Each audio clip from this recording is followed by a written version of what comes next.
नमस्कार बंधुरा welcome to my channel homestay cooking with Sonali. आशा करी सबाई खूब भालो आছেন सुस्थ आছেন। आज के एकदम सम्पूर्ण निरामिष एक रेसिपि निये चले आसलाम आपनादेर सामने। आमी आज के पुरभरा पापड़ेर रेसिपि करे देखाबो। এই রেসিপিটা কিভাবে করছি আর কি কি উপকরণ লাগছে সবকিছু তুলে ধরছি আপনাদের সামনে। তো চলুন বন্ধুরা ভিডিওটা শুরু করা যাক। তো নিরামিষ এই পাপড়ের রেসিপির জন্য আজকে আমি যা যা উপকরণ নিয়েছি সেটা সবার প্রথমে আপনাদেরকে দেখিয়ে দিই। তো এখানে দেখুন কয়েক পিস পাপড় নিয়েছি, আমার যতটা লাগবে সেই বুঝে আমি এখানে কয়েক পিস পাপড় নিয়েছি আর গোটা গোটাই পাপড়গুলো নেওয়া হয়েছে। এখানে 3 থেকে 4টে আলু আমি সেদ্ধ করে নিয়েছি, এটা সেদ্ধ করা আলু। আর এখানে মশলার মধ্যে দেখুন আদা বাটা রয়েছে, এখানে 2টো শুকনো লঙ্কা দিয়ে আমি জিরে বেটে নিয়েছি, কাঁচা লঙ্কা কুচোনো আছে, ধনে পাতা কুচোনো আছে, এছাড়া কিছু গুঁড়ো মশলা লাগবে।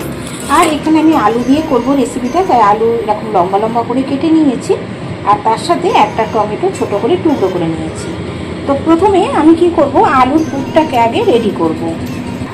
আলুর পুরটা করার জন্য দেখুন এখানে একটা কড়া বসিয়ে দিয়েছি। কড়াইটা খুব ভালো মতো গরম করে নিয়ে এখানে দিয়ে দিচ্ছি অল্প করে সর্ষের তেল। তেলটাকেও খুব ভালো মতো গরম করে নেব। তেলটা গরম হয়ে গেছে, এখানে অল্প করে জিরে ফোড়ন দিয়ে দিলাম। এবার দেব কাঁচা লঙ্কা কুচোনো। কাঁচা লঙ্কাটা একটু নাড়াচাড়া করে নিয়ে এর মধ্যে আমি একটু আদা দিয়ে দিলাম।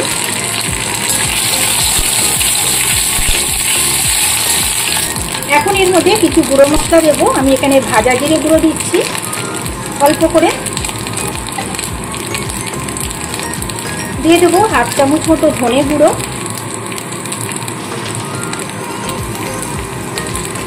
দিচ্ছি অল্প একটু লঙ্কার গুঁড়ো, দিচ্ছি হলুদ গুঁড়ো, দিয়ে ভালো করে একটু নাড়িয়ে নেব।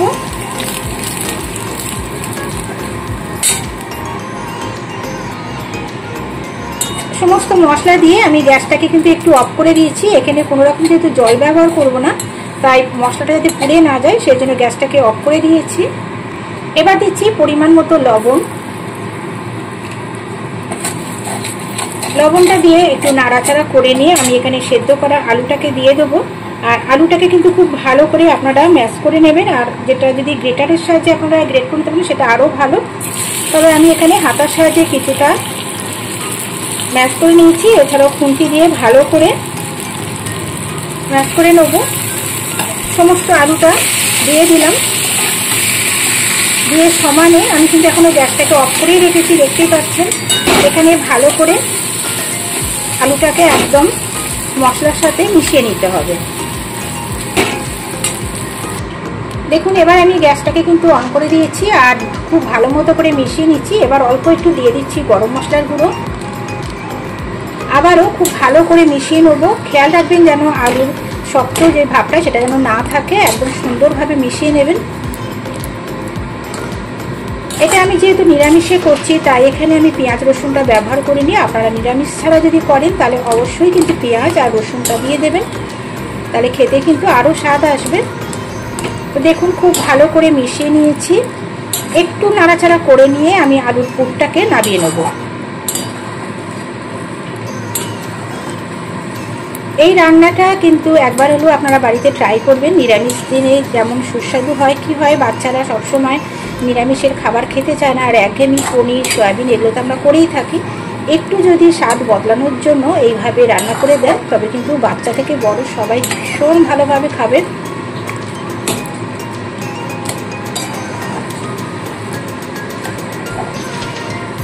আলুর পুরটা আমার সম্পূর্ণ রেডি হয়ে গেছে। এবার পুরটা ঠান্ডা হতে একটা জায়গায় ঢেলে রাখবো। এবার গ্যাসটাকে আমি অফ করে দিচ্ছি।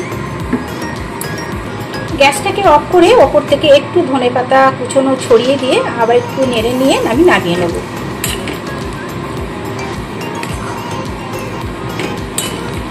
চলুন এবার আলুর পুরটাকে নামিয়ে ঠান্ডা হতে দেব। দেখুন বন্ধুরা এখানে আলুর পুরটা সম্পূর্ণ রেডি হয়ে গেছে। পুরটাকে নামিয়ে নিচ্ছি আর একটা বড় পাত্রের মধ্যে আমি কিন্তু ঠান্ডা হতে দিয়েছি। এবার পাঁপড়গুলোকে এক এক করে রেডি করব। তো এখানে আমি গোটা গোটা পাঁপড় নিয়েছি, দেখতেই পাচ্ছেন একটা করে গোটা পাঁপড় নিয়েছি। আর এখানে একটা পাত্রের মধ্যে অল্প জল নিয়েছি। প্রথমে এই পাঁপড়গুলোকে এক এক করে এইভাবে একটু উল্টে পাল্টে জলে ভিজিয়ে নেবো। বেশিক্ষণ ভিজিয়ে রাখবেন না, তাহলে কিন্তু পাঁপড় একদম নেতিয়ে যাবে। সামান্য জলে এপিট ওপিট করে ডুবিয়ে ভালো করে জলটা ঝরিয়ে নিয়ে তুলে রাখবেন।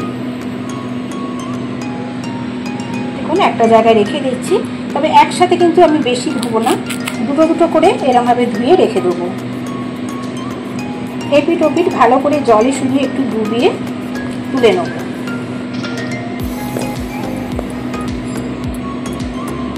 ভালো করে জলটাকে ঝরিয়ে নিচ্ছি, দেখতেই পাচ্ছেন। এইভাবে রেখে দেবো।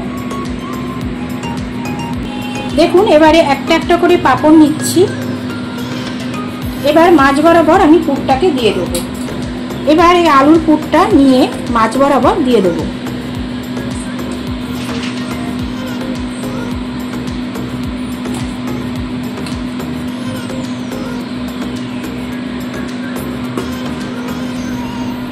দেখুন এরকম মাঝে দিয়ে দিলাম। এইবারে দুই পাশ থেকে প্রথমে এইভাবে মুড়ে দেবো। আর মোড়াটা কিন্তু খুবই সহজ, পাঁপড়গুলো যেহেতু জলে ভিজেছি অনেকটা নরম হয়ে গেছে। আগে দুই পাশ এইভাবে মুড়ে দিলাম, একটু হাত দিয়ে চেপে দেবেন। তারপরে এইভাবে নিয়ে আবার এই পিঠটাও ঠিক উল্টে একদম সমানভাবে দিয়ে দেবো। এতে কি হলো, একদম সমানভাবে কিন্তু পুরটা মাঝখানে রয়েছে আর ভালো মতো চারপাশ থেকে কিন্তু এইভাবে করা হয়ে গেল। এগুলো একটুও খুলে যাবে না, হাত দিয়ে একটু হালকাভাবে প্রেস করে দেবেন, তাহলেই হবে। তো বন্ধুরা এইভাবে আমি একটা একটা করে তৈরি করব। তো দেখুন এইভাবে একটা একটা করে প্রথমে তৈরি করে নেব। আর একটা দেখিয়ে দিচ্ছি। দেখুন আর একটা যে পাঁপড় আমি ভিজিয়ে রেখেছিলাম সেটাকে নিলাম। এটা তো মাছ বরাবর আমি আলুর পুরটা দিয়ে দিচ্ছি।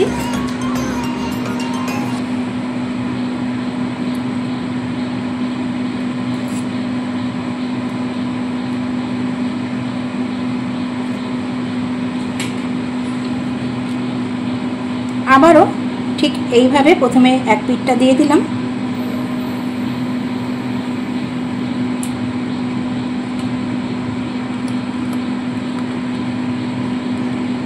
একটু প্রেস করে নিয়ে আবার এই পিঠটা চাপা দিয়ে দিচ্ছি। আপনারা যেভাবে খুশি কিন্তু এটাকে মুড়তে পারেন, সেটা আপনাদের মতো করে আপনারা করে নেবেন। আর যদি এইভাবে উঠে যায় একটু হাতে জল নিয়ে দিলেই কিন্তু পুরোটাই আটকে যাবে। তো এইভাবে আমি সবকটা তৈরি করে নিয়ে ফিরে আসি। এখানে আমি বেশ কয়েকটা পাঁপড় এইভাবে রেডি করে নিয়েছি।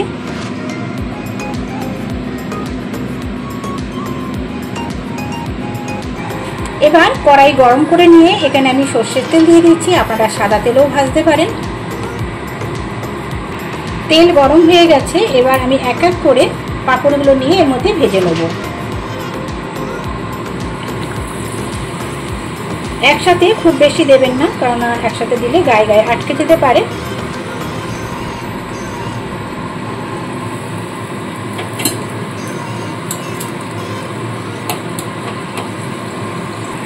পাঁপড় যেহেতু বেশিক্ষণ কিন্তু ভাজতে লাগে না, খুব তাড়াতাড়ি হয়ে যায়। একটু এদিক ওদিক উল্টে পাল্টে ভেজে নিতে হবে। দেখুন এক পিঠটা হয়ে গেছে, উল্টে দিলাম।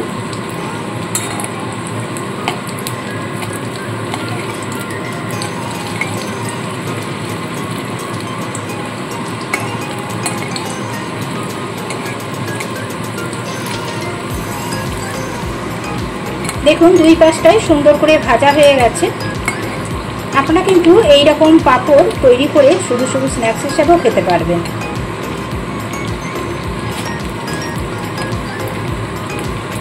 এইবার এগুলোকে তুলে রাখবো।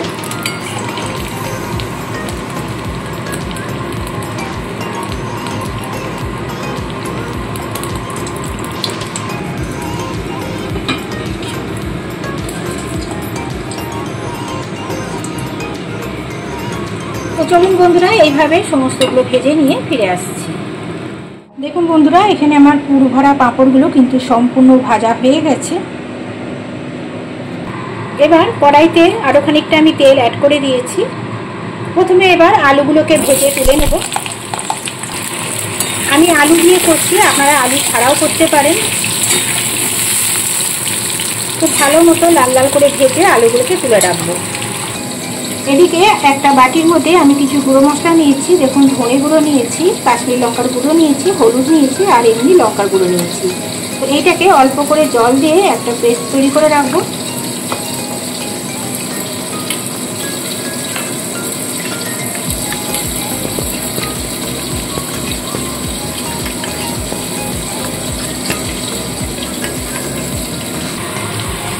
দেখুন, আলু ভাজা কমপ্লিট। এবার আলুগুলোকেও আমি তুলে রাখবো। আলু ভেজে তুলে নিয়েছি। এবার এই তেলের মধ্যে আমি অল্প জিরে আর দুটো তেজপাতা ফোড়ন দিলাম। ফোড়নটা একটু নাড়াচাড়া করে নিয়ে এর মধ্যে কেটে রাখা টমেটো দিয়ে দেবো।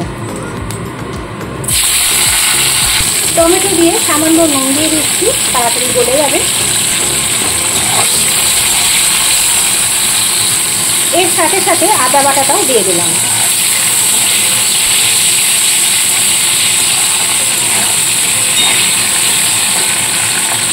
দেখুন, টমেটোটা অনেকটা মজে এসছে। এবার এর মধ্যে আমি যে গুঁড়ো মশলাটা গুলে রেখেছিলাম সেই পেস্টটা দিয়ে দিচ্ছি। আর একটু এই বাটিটা ধুয়ে জল দিয়ে দেবো। বাটিটা ধুয়ে অল্প জল দিয়ে দিলাম, দিয়ে খুব ভালো করে মশলাটা কষিয়ে নেব। সমস্ত বন্ধুদের কাছে আমার একান্ত অনুরোধ, ভিডিওটা একটু বন্ধুরা ধৈর্য সহকারে দেখবেন। ভিডিওটা কিন্তু স্কিপ করবেন না। এই ভিডিও আমরা যখন তৈরি করি অনেক কষ্ট, অনেক পরিশ্রম কিন্তু আমাদের হয়। তো বন্ধুরা ভিডিওটা ধৈর্য সহকারে সম্পূর্ণটা দেখার চেষ্টা করবেন। আর ভিডিওটা যদি ভালো লাগে অবশ্যই লাইক কমেন্ট করে দেবেন। মশলাটা খুব ভালো মতো কষিয়ে নিতে হবে। এই সময় আমি একটু চিনি দিয়ে দিলাম। নিরামিষ রান্না একটু চিনিটা অল্প একটু বেশি পরিমাণে দিয়েছি।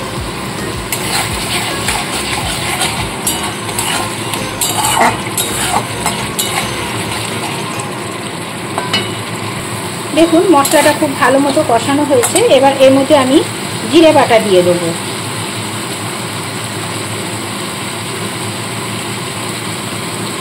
জিরে বাটা দিয়েও আরও কিছুক্ষণ খুব ভালো মতো করে কষিয়ে নেব।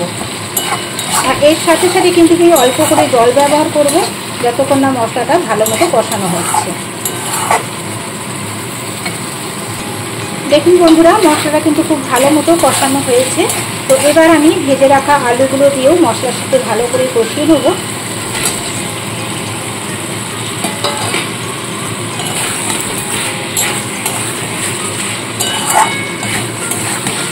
আলুর সাথে মশলাটা খুব ভালো করে মিশিয়ে নিয়ে অল্প করে জল দিয়ে ঢাকা চাপা দিয়ে আলুগুলোকে সেদ্ধ হতে দেবো। অল্প করে জল দিয়ে দিলাম।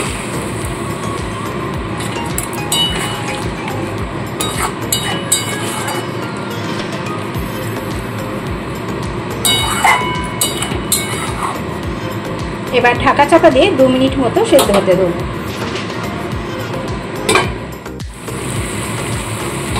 তো বন্ধুরা দেখতে পাচ্ছেন মশলা সুন্দরভাবে কষানো হয়ে গেছে।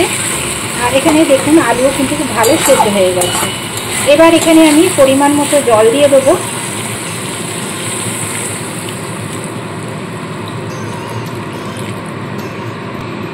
যেহেতু এখানে অনেকগুলো আমি পাঁপড় দিচ্ছি, তো জলটা একটু বেশি পরিমাণে দিচ্ছি। ঝোলটা ফুটে উঠলেই আমি এখানে ভেজে রাখা পাঁপড়গুলোকে দিয়ে দেবো। আর পাঁপড় পুর ভরা পাঁপড়গুলো বেশিক্ষণ কিন্তু দিয়ে আমি ফোটাবো না, অল্প একটু ফুটিয়ে নিয়ে নামিয়ে নিতে হবে।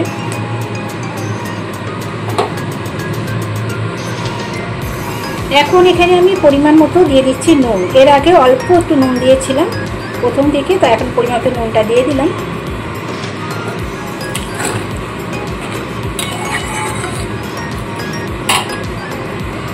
দেখুন এখানে ঝোলটা ফুটে উঠেছে। তো এবার আমি এক এক করে এই ভেজে রাখা পাঁপড়গুলো ঝোলের মধ্যে দিয়ে দেবো।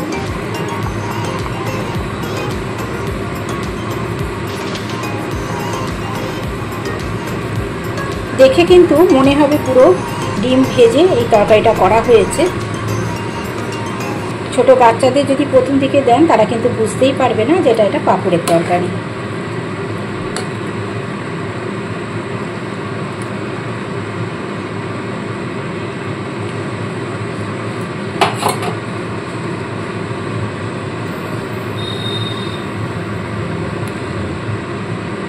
সমস্ত পুরো ভরা পাঁপড়গুলো এক এক করে দিয়ে দিলাম। এই পাঁপড় দেওয়ার পর খুব বেশি কিন্তু ফোটাবো না, কারণ পাঁপড় এমনিতেই নরম হয়ে যায়। অল্প একটু ফুটিয়ে একদম সব শেষে আমি গরম মশলা আর ধনেপাতা দিয়ে নামিয়ে নেব।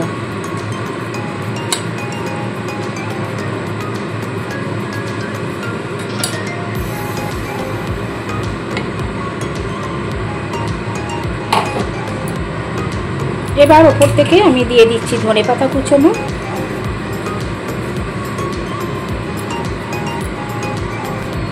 আর দেব গরম মশলা। তো বন্ধুরা, পুরো ভরা পাঁপড়ের রেসিপি সম্পূর্ণ কিন্তু আমার রেডি হয়ে গেছে।